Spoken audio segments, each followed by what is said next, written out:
Picture the super lab. Spotless steel, million-dollar equipment, and one dying chemistry teacher acting like he's running NASA. Everyone keeps asking the same harmless little question. Why didn't Walt just cook alone? Or keep both Gail and Jesse? Here's the explosive secret. That question assumes Walter White was building a team. He wasn't. Walter didn't need an assistant.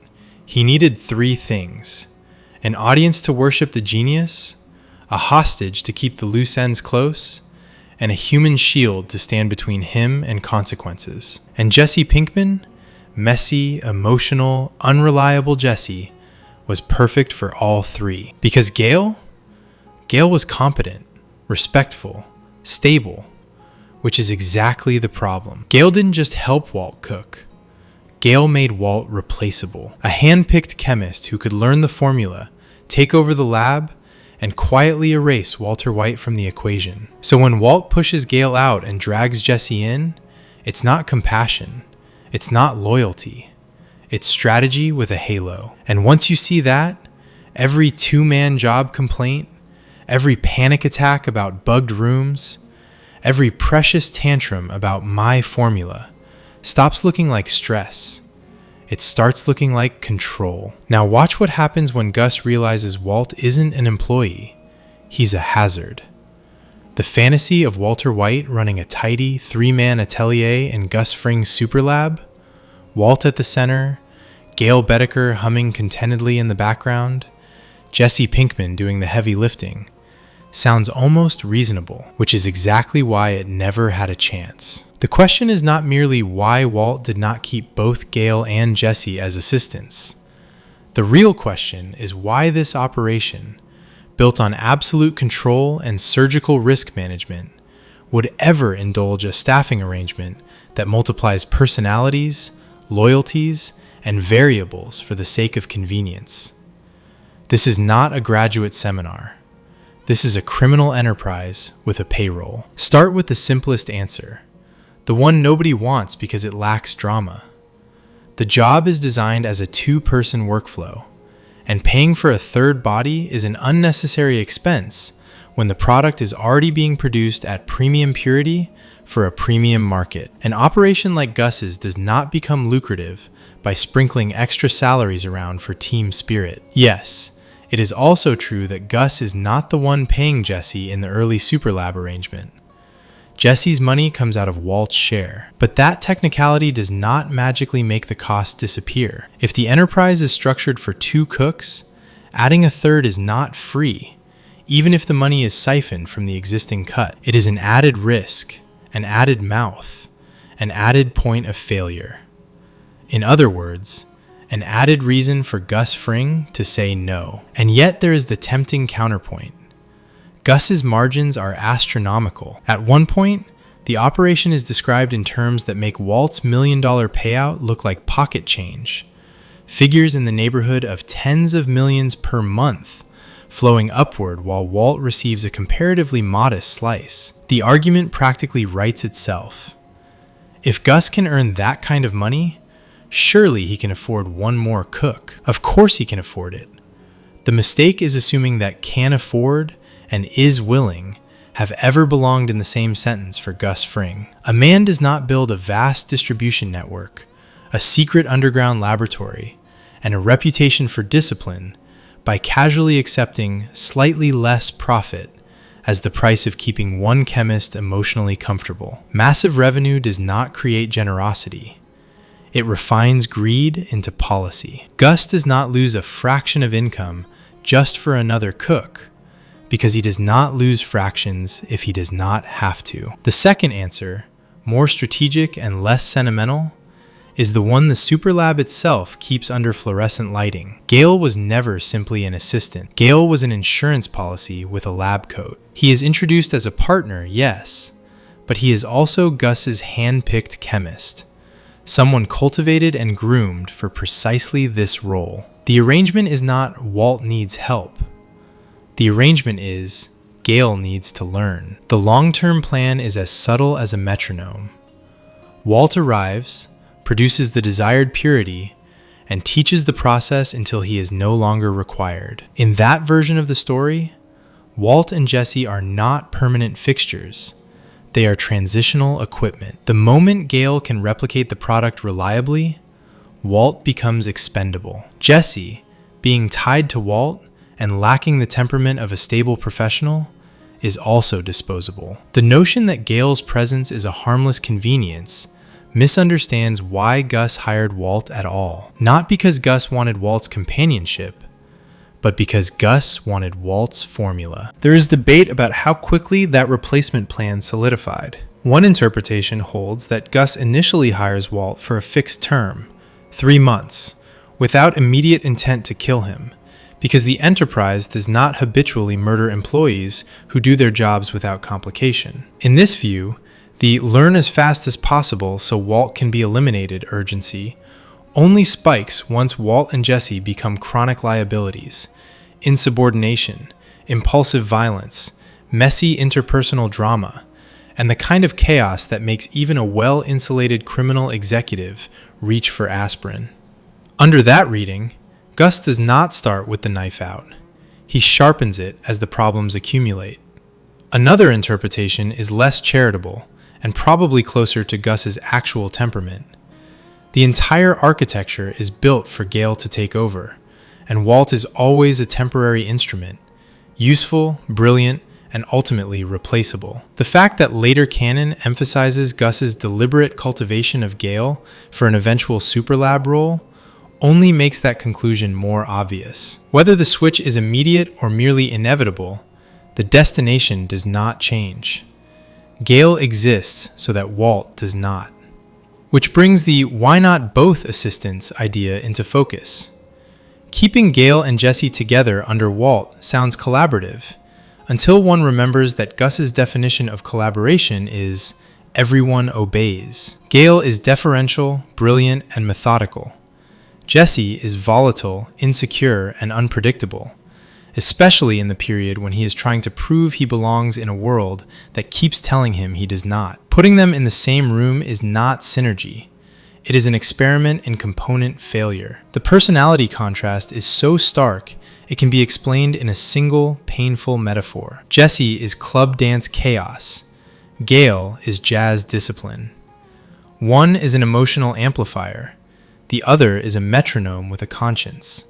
The predictable result is that Gail would report Jesse as incompetent, reckless, and unfit for a high-risk industrial process.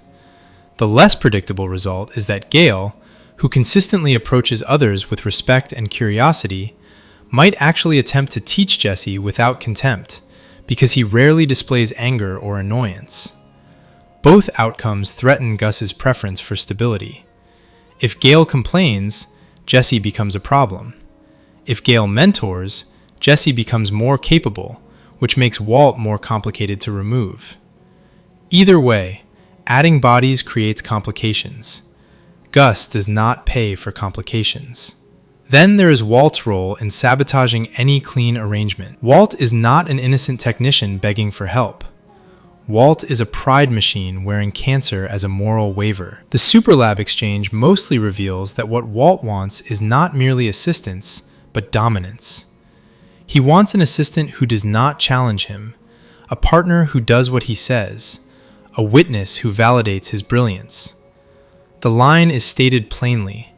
The appeal of Jesse is obedience. Gail is many things, but he is not a subordinate prop in Walt's personal mythology. Gail is competent enough to make Walt replaceable, and that is an unforgivable sin in Walt's religion. This is why the argument that Walt didn't like Gail never fully holds. Walt and Gail work together beautifully. They share an intellectual wavelength. They admire one another. Their partnership has the kind of clean, nerdy harmony that almost looks like happiness. Walt's rejection of Gail is not rooted in aesthetic dislike. It is rooted in strategic fear and egoic hunger. Fear because Gail is Gus's path to eliminating Walt.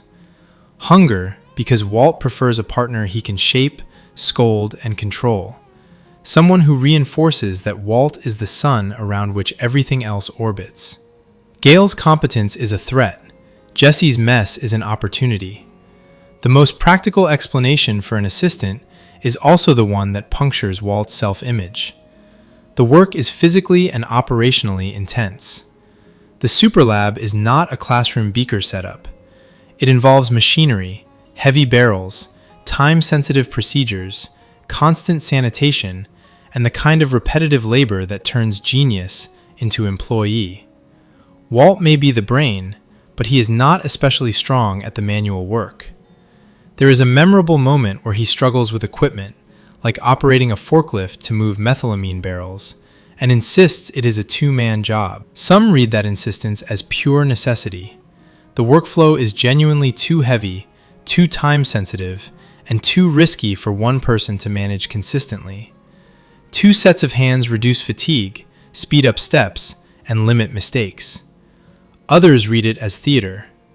Walt inflates the difficulty because he wants Jesse back, either out of loyalty, leverage, or sheer stubborn refusal to be managed by Gus. Both readings can be true at once. Walt can be physically strained and manipulative in the same breath. That is, after all, his signature talent. If the Walt can do it alone crowd insists on technical possibility, the obvious response is that feasibility is not sustainability. A skilled chef can theoretically run a kitchen solo. The result is slower service, sloppier execution, and burnout. A high-output drug lab works the same way. Even if Walt could physically push through a solo cook, doing it repeatedly is a punishing workload. And the whole point of Gus's enterprise is consistency without chaos. 4 hands are better than 2, not because 2 hands are useless, but because time is money and mistakes are exposure, and exposure is death. Also, Walt is sick. The cancer is not decorative. A sophisticated operation does not want its star chemist collapsing alone on a lab floor, contaminating product, risking downtime, and creating an emergency that draws attention. Having another person present is not just about grunt work.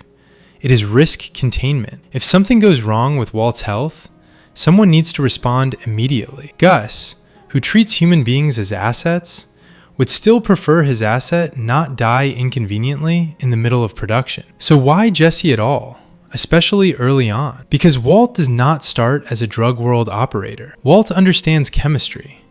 He does not understand distribution, street-grade supply acquisition, or the social mechanics of crime. He is not going to stand on a corner selling. Jesse is a buffer between Walt's suburban life and the dangerous world Walt is forcing himself into. Jesse is the go for this and go for that runner. He secures supplies, navigates criminal contacts, and absorbs volatility so Walt can pretend he is still a family man who simply has an arrangement. Over time, that practical need mutates into a loyalty addiction. Walt keeps Jesse close because Jesse is the partner who witnessed the origin story, and because Walt wants someone bound to him by shared sin. This is also why it becomes misleading to claim Jesse cooks alone just fine. Jesse demonstrates capability, yes, but he is frequently paired, whether with friends like Badger during amateur operations, or later under coercion with Todd. Even in captivity, the dynamic is not Jesse alone, but Jesse supervised. Because the point is not only production, it is control. Jesse is dragged out to teach the blue method, and once the method is absorbed, the cold logic says his usefulness should end. That it does not end suggests 2 grim possibilities, both plausible. Either Todd still needs Jesse as a second set of hands because Todd's competence is unreliable, or Todd keeps Jesse because cruelty is part of the entertainment. Later behavior supports the darker reading. Todd's politeness is not gentleness.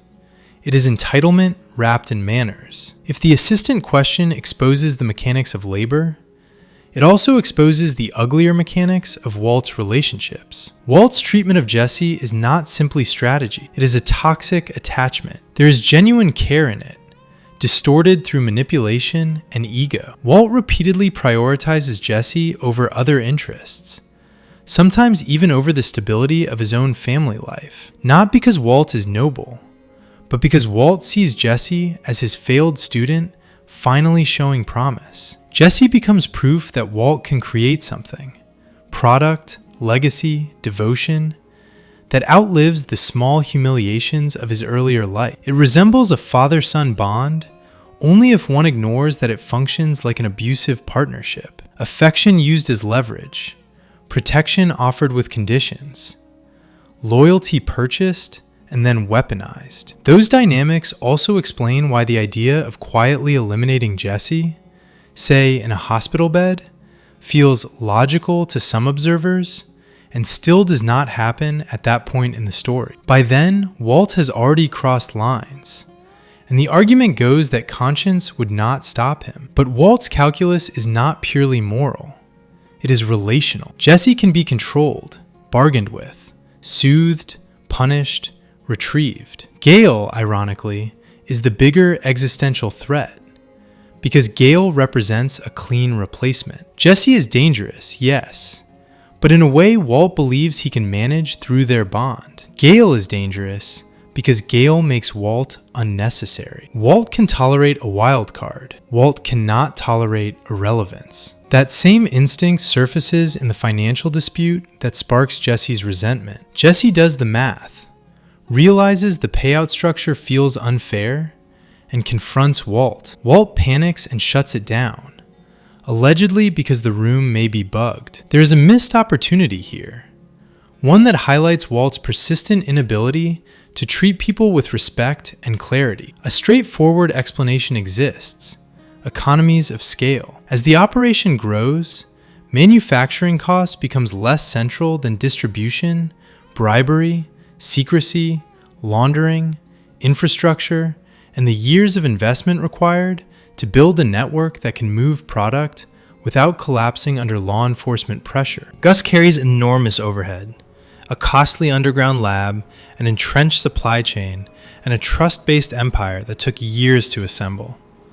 Walt is paid for chemistry. Gus is paid for the entire apparatus that makes chemistry profitable. Explaining that, carefully, even in a monitored environment, could have increased Gus's trust in Walt, and possibly prevented Jesse from spiraling into sabotage.